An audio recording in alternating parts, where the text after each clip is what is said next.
In today's video, I'm going to teach you how to create global sections with Wix Studio.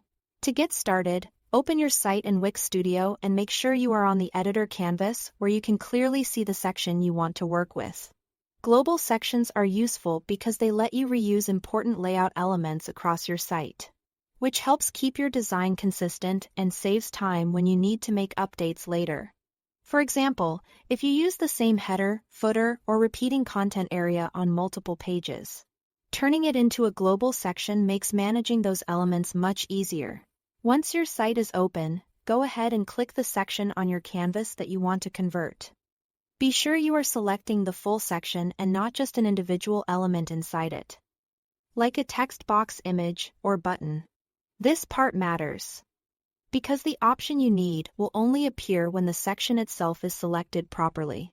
After selecting the section, look for the contextual floating toolbar that appears near it.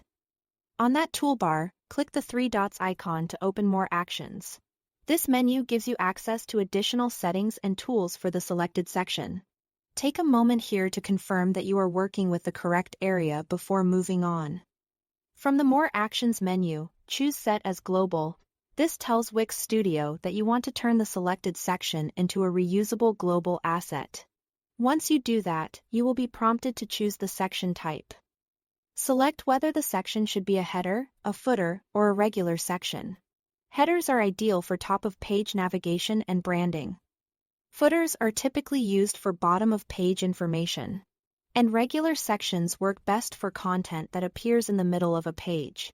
Next, enter a descriptive name for your global section.